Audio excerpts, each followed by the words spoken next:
Hi, my name's Dr. Steve Simpson. I work as an elite performance coach, which means I work with people like you.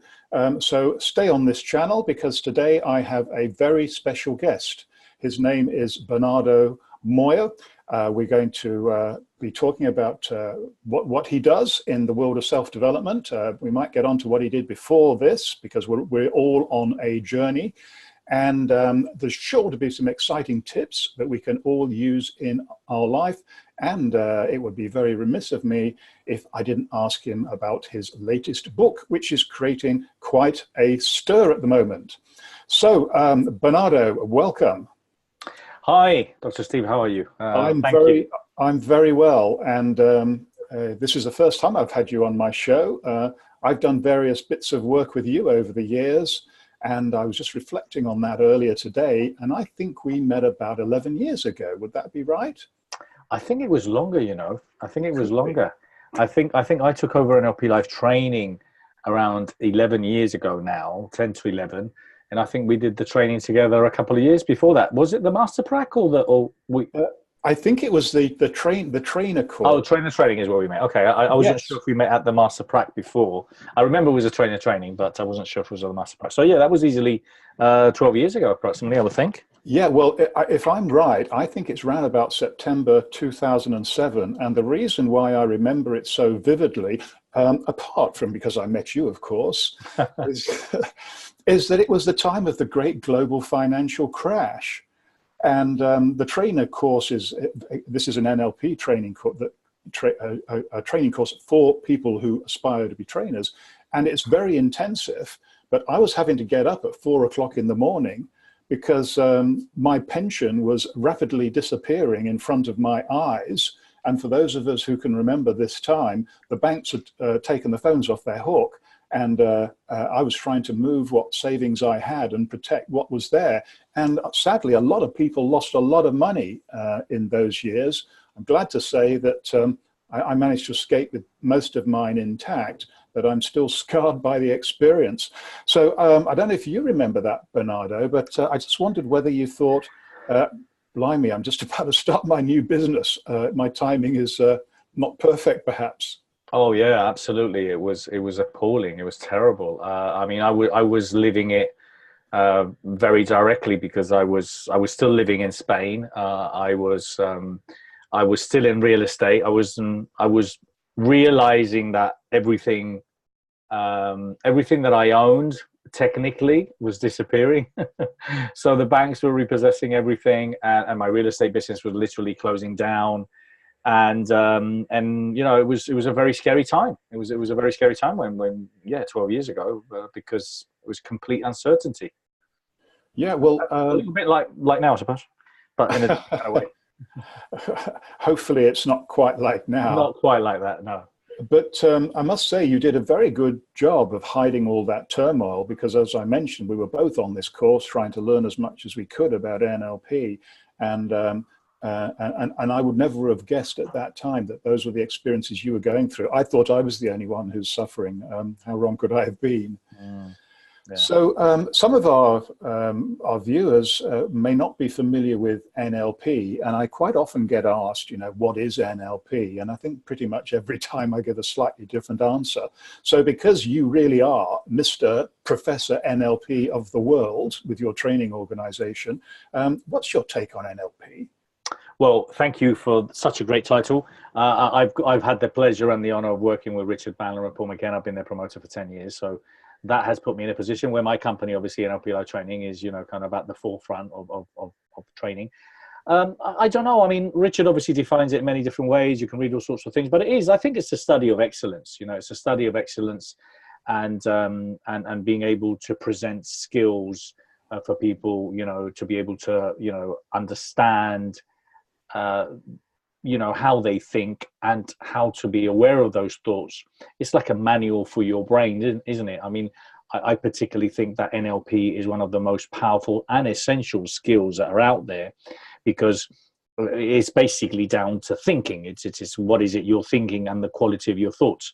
And that's something that I remember I was standing in the practitioner room doing my licensed practitioner a couple of years before that, and I'm standing in the middle of the room, and I had done so much training, and I'm standing and I'm thinking, oh my God, why am I learning this now? And for the first time in my life, professional and personal, I was aware. So it's the awareness of your thoughts, it's the awareness of what you're thinking, and directing your thoughts into a way where it's helpful, resourceful, and provides you, the outcome that ultimately we all want, which is to live a more fulfilled, happier life, where we value what we have, and we look at where we're going. So with, that's a pretty elegant way to describe it. And that's my experience as well. But would you say that NLP is like a light bulb moment and everything happens at once? Or are you continually learning more about it, and continuing to think of things in a different way?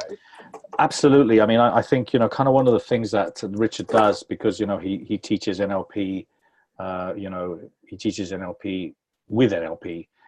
We're learning in an unconscious level, and I've realized over the years how much I learned, but how much I continue to learn.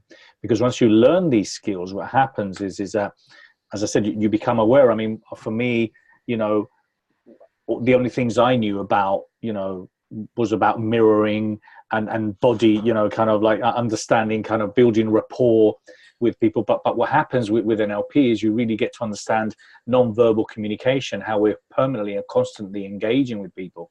And it just gives you that edge. It's very difficult. I speak to anyone now, I engage with anyone, and I'm completely conscious and unconscious, know what's going on, and I'm aware of how they're communicating with me, but I'm also aware of what I'm trying to do in order to kind of like make sure that I have their attention. But for me, it just continues to develop, and it continues even now. It's just fascinating. Yeah, I'm sure you're right. And I sometimes, get a bit scared. I think, well, just when you think you've reached a level where you don't need anything else, something comes out of the blue and takes you to the next higher level, and you realize actually that you didn't know as much before as you thought about. But without doubt, it makes life easier. It makes life more fun. And if you're in any kind of therapy, with working with clients, or even wanting to work on yourself, because we all want to be the best we can be, which is pretty much what your company says on the tin, then I think the value of NLP is just enormous. And Dr. Richard Bandler is a magician, because somehow he puts stuff inside your head, which comes out sometimes years later, and you think, how on earth did I remember that? Yeah. And why have I never thought of that before? It's so true. And it's not only that, it's just what happens is that, as you say, that you have these eureka moments when you start developing or creating different techniques or different ways to engaging with people that are based on NLP, but are also now based on your experience and your knowledge, and how you are now applying NLP in a completely different way that maybe Richard didn't necessarily teach you. And that's the beauty of it, is that we now become sponges. And I know that a lot of us, we might have other techniques. For me, DHE, Design Human Engineering, was a fantastic technique that Richard did, which I find extremely valuable and I use. And havening, there's all these other things that, one can use in order to kind of like, connect at a deeper level with people. But yeah, no, it's a live resource within you. And obviously the 7 days is simply, you just get the list from the supermarket of all these different skills, and then you've got to literally start putting and creating all these different recipes and see what happens and where it goes. Yeah, and correct me if I'm wrong, but my understanding of what Dr. Richard Bandler has taught me is he doesn't want you to go away and memorize this like a cooking recipe. He wants you to develop the confidence and the skill to use what you've learned from him and blend it into your own personality, and, as you say, the way you engage with yourself and with others. And that's not all self-development is like that. Absolutely. And again, it's one of those things. I don't, I appreciate that there's a lot of expertise out there, and NLP isn't the only answer. Well-being in general is a big word that means many different things to many different people. But my belief is that NLP has to be the foundation of pretty much a lot of what is out there at the moment in personal professional growth.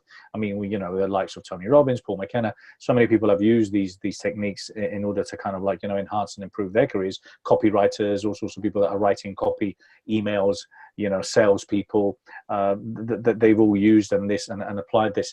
But it's the beginning of, for me, it's the beginning of everything. And again, with the greatest of respect, there's phenomenal experts out there. But if I find out that someone, you know, which might be just part of a conversation, if I find out that someone is an NLP trained, I believe that they have some skills that are missing within kind of their expertise. That's my opinion. And as you and I know, it's great for everything. It's for schools, for colleges, for education, for doctors, for coaches, trainers, therapists, you know, lawyers, salespeople, entrepreneurs, and housewives. You know, it's just a phenomenal set of skills. Yeah, well, as we mentioned earlier, both of us started our new careers at roughly the same time. And as I say, financially, it wasn't the best time to be starting a new business, but we both survived somehow. And here we are now, you know, loving what we do. But a question here about, you know, the marketplace and where self-development is going. Because if I can be a little bit flippant, I feel like every time I hold a conversation with somebody, you know, half the time this is a self-development coach, or if that person isn't, then they want to be a self-development coach. So, I mean, is the market getting overloaded with people who are into this lifestyle industry? I think a lot of people have. It's nice to know that people have good intentions and they're understanding that there's more to life than, you know, having a job that's, you know, working 9 to 5 and in something that's pretty soulless and meaningless. And it is lovely to see that there's so many more people interested in helping others, you know, again, within well-being. Well-being means it's a $3 trillion industry, by the way, but it goes from yoga pants to nutrition, to vitamins, to weight loss, to exercise, to NLP, to, I don't know, divorce coaches, you name it. It's just so broad.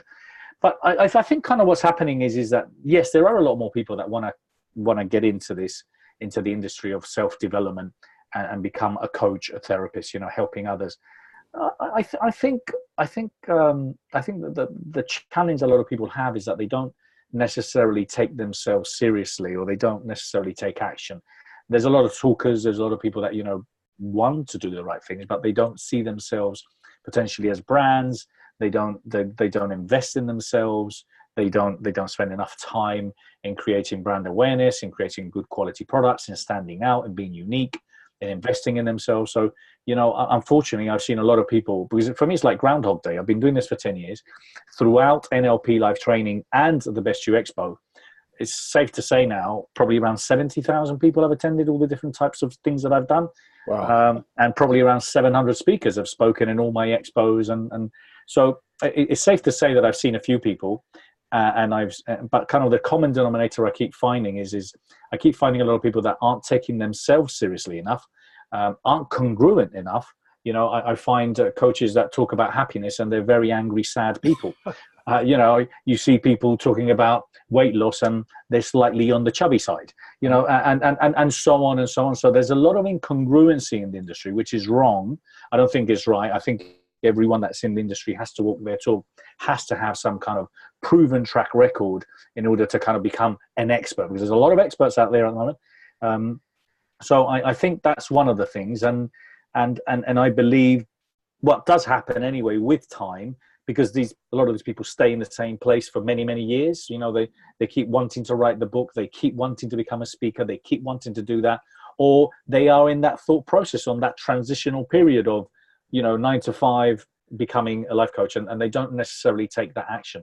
So I think the market, the industry will kind of cleanse itself slowly. You know, at the end of the day, it's like everything. We're all businesses. We're all entrepreneurs. You know, if you want to become an author, well, hey, you have to sell some books. And if you're a speaker, well, hey, you need to speak, you know, apart from speaking to your family. So it's those kind of things that I think the industry will do anyway with time, where, you know, you start identifying the copycats, you start identifying the people that are incongruent, you start identifying the people that aren't really experts. It's just unfortunate that it just doesn't help the industry as a whole. And also kind of, you know, I'm quite critical about that. I think there's a lot of people that are in it for the wrong reasons. You know, I call it for the selfish development part of it, that they are simply interested in themselves making money. And there's nothing wrong with money, but it's just kind of, they lost their way. It's about how many people can I sell in the room, you know, instead of going out with an open heart and good intention. So there's a balance. Yeah, that's a good way to put it. Ego is no amigo, as they say. And if your heart, I love that. If your heart is in the right place, the rest of life seems to follow, doesn't it? And you also mentioned, you know, it's how to take action, because we all know all of the wonderful books that have never actually been published because the author thought it wasn't going to be good enough. And it's the same with music and everything. But I don't think anybody can apply that statement to you, because in some ways, when we look at you, Bernardo, we think, does he ever sleep? Because your business and your life is very multi-pronged, isn't it? So tell me about the Best You organization, because that's the umbrella organization, but it's got quite a few components which are pretty huge on their own. Yeah, thank you. Absolutely. Yeah, I mean, I started with NLP life training, and I continue to do that. I've been doing it for 10 years. And then 5 years ago, 6 years ago, I launched the Best You. And the reason I did it was because I found the personal development industry to be very fragmented. What I mean is that, you know, everyone was doing their own thing. Robert Kiyosaki, Tony Robbins, you know, T. Harv Eker, everyone, Paul McKenna, you know, everyone's doing their own thing. And there wasn't kind of like a hub, the home, you know, the Amazon of self-help. So I came up with this idea of creating this platform. And it was, you know, it definitely has been NLP that's helped me, you know, create this and do what I'm doing, because, you know, it gave me a set of skills that I didn't have, as far as belief, as far as, you know, visualizing and making bigger pictures. So Richard definitely is one to blame for either my success or my failures. But I'm saying is that kind of me pushing. I'm sure he can't sleep at night, Bernardo. I'm sure. But the Best You is based on the idea of NLP. It's not an NLP platform at all. It is a platform dedicated to well-being, and I wanted it to be anti-niche. I wanted it to be broad. So it is based on modeling excellence. And I thought, well, how cool would it be if I could find all this phenomenal, inspiring talent that's out there and provide them a platform where they could share their expertise, and then a place where, you know, people that are seeking, looking, interested in finding that expertise could get together and join. And so I thought, well, how do you do that? Well, there's many ways of doing it. You do it in a publication, which was a magazine. You do it through live events, which became the Expo. You do it through an online platform, the Best You Online. You do it through, you know, creating, you know, in the future, publishing. And what we're doing now is the Legacy Club. So the idea just simply developed. It's just started. I had this big picture from the beginning. I wanted it to be global. I wanted it to be a big brand. But it was difficult, you know, because even when I started NLP life training, as we said, the economy was really, really bad. You know, it's still, creating the Best You has been a phenomenal challenge. You know, building that. My first expo I technically didn't sleep for 4 months. You know, we had 50 speakers, 50 exhibitors, around 3,000 people. You were one of the people that supported me there, speaking and exhibiting. And then year 2, we had 6,000. And we had around 110 speakers. Year 3, which I said I would never ever do again. That was last year. I said I'm not doing this event again. It was just so much work and a lot of very ungrateful people. And I have to say that because, you know, kind of unfortunately it is, you know, because what happens is that people like yourselves and people that believe in themselves and have a brand, they go and invest in, you know, in allowing me to put this event together. Mm-hmm. You know, we didn't charge anything for ticket sales, and we're just literally giving tickets away. We're letting people come along. And you know, kind of, you're giving your time, you're investing in your brand to be there to share dreams and ideas and expertise, which has taken you a long time to get where you are, you know. And then a lot of the time, as I said, so I said I'm not doing it again because I just didn't really make any money on year 1, year 2, and even year 3. I think I pretty much lost a little bit in year 3. And then 12,500 people showed up. So it's been growing. This year we had just under 14,000 people. We had 150 speakers. So it's growing, and it's from strength to strength. And, you know, we did one in Long Beach in California. So it's taken a long time. But, you know, I think, you know, now people are starting to understand and appreciate kind of what we're doing. And someone interviewed me from the BBC, I think a couple of weeks ago, and they were telling me that personal development books have increased in sales 30% in the last year in the UK. So that, you know, people are starting to understand that we need to invest in ourselves. We need to become the best version of ourselves. And we do that by, you know what, spending money on the things that are important, and, you know, and updating this software, as Richard says. You know, we always go and update the phone with the latest thing. But when it comes down to us, we struggle to invest in money. And that might be your book, that might be in your e-course, that might be in some kind of training that you do or I do. And I'm hoping that it's starting to turn now. I believe it is. But it's been a challenge. Yeah, well, in my previous life, I was sent. I didn't have to pay for this, fortunately, but I was sent on an extremely expensive business training course at the University of Michigan Business School, and it was an immersion. You know, 2 weeks thrown in at the deep end, and my mind was a bit of a blur. And but one of the things that I do remember is that one of the lecturers said, you know, if you're going to survive in today's environment, then you have to reinvent 25% of your content every single year. So that means you have to give yourself time and money and train with the best people that you can. Make that kind of commitment. And I don't think enough people really know that message. Or if they do know it, they ignore it. They do. This is a massive generalization here, but, you know, and I know there's a lot of people that do read books, and I know a lot of people that are quite cultural and do invest sometimes in doing some research on either magazines or whatever it is, but not a lot of people do. And you know, they have these limited learnings that because we all know, come on, we didn't really learn that much at school, and you know, not everyone managed to have a career. So then, you know, kind of, how much time are you investing in yourself? You know, how much time are you investing in pushing your mind, in creating awareness, in thinking about new things, and that's kind of what I think people are. They're missing the point. And one of the reasons I believe it is down to procrastination. It's down to the fact of you know, the idea of believing that we're immortal, knowing that we are mortals, but we think that we always have tomorrow. We can always, and I say that there's a very, very, very thin line between thinking of doing something and then regretting not doing it. It's just literally, it could be a second, it could be a minute, it could be a day. And we have to avoid that. You know, we are obliged to become the best version of ourselves, and the world and the society needs us and needs better version, improved versions of ourselves, because we need to up our game. You know, we're destroying the planet. You know, we're not taking and addressing the things that are important. And the only way we can do that is if we educate ourselves.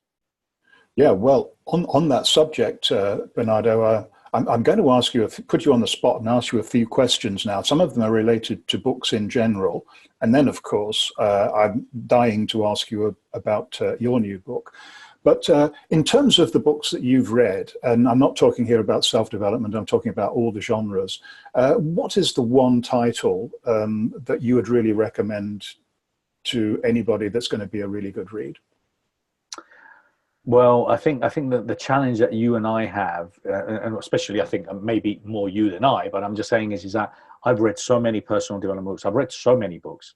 Mine have always been around personal development. I've never really explored, you know, other things than that. I do like publications. I do like magazines. I like reading new articles about new technology. But I mean, for me, obviously, kind of I suppose one of the most influential books I think that are out there is Think and Grow Rich, and Napoleon Hill. I was reading your mind then. I've got goosebumps. Anyway, sorry for interrupting you. No, it is. It's just it's an ever growing, transcending, never dying, kind of like ongoing, growing book, and I've read it for 4 times now. And every time that I read it, I get something out of it. And I've met the most amazing people through the Think and Grow Rich book, and people that have been connected to the Think and Grow Rich. And there might be some really exciting news about Think and Grow Rich, which I'll share with you, not today. But, you know, for me, I mean, I was listening to the book, I think, for the 3rd or 4th time last summer in July. And I had this eureka moment, and I don't believe, I'm a massive believer in serendipity. I think things happen for a reason. Mm-hmm. And one of the things that happened was I was going through the chapter of masterminding, and And I was looking at that time, I was literally on the plane writing variations of names of me creating a mastermind group for the Best You legacy, for the Best You, because I wanted to create something that was a bit more on, kind of hands-on. And I was writing all these different variations of names. And then the chapter came up, which I didn't even remember it was about to come up. And that's how I came up with the idea of the Legacy Club. So it's been a very influential book for me, very helpful. And I've met many great people that are around or involved in the Think and Grow Rich community. Yeah, well, just for the benefit of our audiences, Think and Grow Rich, written by Napoleon Hill. I think it was written in round about 1930, which was the time of the Great Depression, the crash on Wall Street. Napoleon Hill's from the States. And that was a time where people really needed to pull themselves literally out of the gutter. It was a very, very difficult time indeed for everybody. Oh. And you're not the only person who's read that book. You're not the only person who really rates it. Last time I checked, it sold something like 50 million copies, and it's still... Yeah. And when I ask people, their favorite book, so often Think and Grow Rich comes up. So there's a recommendation for you all. That wasn't intended in this show, but you've learned something valuable already. Great book. Yeah, great book. Okay, so now getting back to the world of self-development then, which I suppose we haven't really left, is there another title there that you'd recommend? Again, it's another personal development book. A book that really impacted me, and it was really before I got into NLP. And the great thing is when I learn NLP and then listening or reading these books again, it really, there's something about reading a book several times that impacts you, was Dr. Schwartz, Thinking Big. Great book. I don't remember that one. Yeah, Dr. Schwartz, Thinking Big. Phenomenal book. One thing you got from it? It's simply about mindset. It's just provided a phenomenal set of skills, which are kind of really down to earth, basic ideas about thinking. And I know it's marked me because, obviously with NLP, then, I understand the importance of thinking, and I've, kind of extended that with kind of my book. And so I think the whole idea of thinking big is something that I preach so much now. Mm-hmm. So I know that book had a phenomenal impact in me because it really made me aware, it made me think differently. But then with NLP and learning how to think and learning how to make my thoughts be helpful to me, then I kind of really explored now with me writing my book is about the quality of those thoughts and what is it we think. So yeah, Thinking Big, Dr. Schwartz. I don't know sure if I'm sure. I know it's available on Audible. I'm not sure if it's still print copy. Okay, well, there's another one for us to all look out for. You mentioned a few minutes ago that you're a great believer in serendipity and you get these epiphany moments and things. Well, I have to say that I agree with you. I mean, I call these synchronicities. And I used to be a great believer in setting myself ambitious goals every year. And I've pretty much given up now because when I've gone back and through all the things that have happened in my life, particularly the things that have been, really powerful and good for me, they were never on my goal list. They all came out of the blue. So I'm, pretty fascinated about luck and synchronicity and how successful people, usually are lucky. They make their luck. And I discovered that it was Carl Jung who said, synchronicity is an ever-present reality for those who have eyes to see. So I think how this conversation started, this is what NLP can do for you. It wakens you up, it opens up bits of your brain, and things start falling into place. So now what everybody's waiting for, and this is time for us to start wrapping the show up, Bernardo, is your book. It is called The Question, which is an intriguing title. So my question to you is, before I go out and buy it, before it gets sold out, what's in the book? What's it about, Bernardo?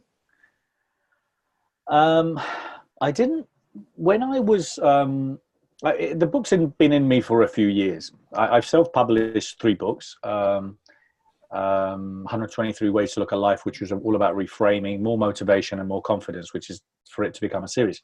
Funny enough, I wrote my books in Spanish because my mother tongue is Spanish, and I translated them into English. This book in particular has been something that I've been working on for quite some time, and it really grew and evolved as I grew and evolved, and I held back on publishing the book, because as I was writing the book, I then started asking myself empowering questions, and those empowering questions had an impact in my personal life, and it made me make decisions that I basically was still holding back and procrastinating. The book is simple in the way that what I believe is one of the most essential skills that we learn, obviously, with NLP, is we learn to listen to our internal dialogue. Mm-hmm. And we learn to understand and become aware of our internal dialogue, and become aware of, is it positive or is it negative? And is the voice within you, is it empowering or isn't it? And if it is, or if it isn't, then obviously we learn techniques in order to change that. So one of the most basic things that I teach in the book, and I just simply say, look, if you read every book under the sun, and you attend every course and every seminar, and you're one of those junkies, and you make notes, and you're one of those people, and I always ask, where do all these notes go? So many people make so many notes, so there must be a note world out there. So it's why there's no rainforest anymore. Exactly. So people should stop making notes and making mental notes. And the bottom line is that I think, well, look, if you learn all these, and I'm saying learn, if you learn all these skills about how to become a better communicator, how to overcome, divorce, or how to have low self-esteem, or how to lose weight, whatever. But if you're still not aware of your internal dialogue, and you're still not aware of that internal voice you have, and you listen to that voice, then you know what? A lot of what you learn really won't go anywhere, in my opinion, because that is the basic and the essence of thinking. And if we're not aware of our thoughts, and we're not aware of the quality of our thoughts, and then we're not aware of how big are our thoughts, then as I said, a lot of what we do in life might just simply not go anywhere. So the book is about teaching people how to think. It's teaching them how to make sure that the quality of their thoughts are positive, good, empowering, and also to make sure that they think big. And the way I do that is by simply I've come to the conclusion that I think that the people that have succeeded in life, and I mean by succeeded, conquered, explored, invented, created, found, are people that have asked themselves empowering questions. I just simply think that's what's happened. When someone wanted to, when Thomas Edison wanted to create the light, well, obviously he asked himself, how can I make a bulb? How can I create something that allows people to, to have light without having to use? So he asked himself this question. Or when someone wanted to climb Mount Everest, how do I get to the top of the mountain? Or the Vikings, when they were going to cross the oceans, how do I get to the other side? Or what's on the other side? And that's what it's all about. I think we have this phenomenal inner wisdom within us. And I think we have these resources of simply, going in, digging deep. And if we don't necessarily have the answers, what's going to happen is we're going to have our radar on, and we're going to be looking, for the answers. It's like when you think of a car, or a model of a car that you're looking at buying, what happens? All of a sudden you're driving down the road and this car starts popping up all over the place because it's in your mind, you're thinking about it. So the whole book, what I do is I talk a lot about history. So I talk about the Vikings, the Romans, conquerors, and all the things we used to do in history, because there's a lot of information we have there, and how much we've done in these last 100 years, 500 years. And what I try to teach people is that there's an essential set of skills that we all have, and it's about understanding our internal dialogue and making sure that we're asking ourselves empowering questions. And the whole book, what it does, it just does that. So, how can I become better tomorrow? How can I become more motivated? How can I get my book published? Or how can I go and help my kids to become more inspired? Or how can I make a difference on the planet? How can I sort something out related to pollution or plastic or slavery? And that's what it's about. And the book is really about trying to teach people to ask themselves empowering questions, to then for them to become the best version of themselves. And if they do become the best version of themselves, then ultimately they will find their purpose. Because if you do become, the best version of yourself, you will have a purpose in life by you asking yourself this. And if you do find a purpose, then ultimately you will leave a legacy. And I think that's what it's all about. I think the personal development world, people that are in the industry, they're reading the book, or people that are doing it, we're doing it because we have a purpose to help others, you know, to inspire others, to leave some kind of legacy behind. And I think that's what ultimately everyone wants to do. So it's really a summary of what I understand. Me as an entrepreneur for 30 years, I failed quite a few times. I've been in the forefront of running personal development for 10 years. I've learned a few things.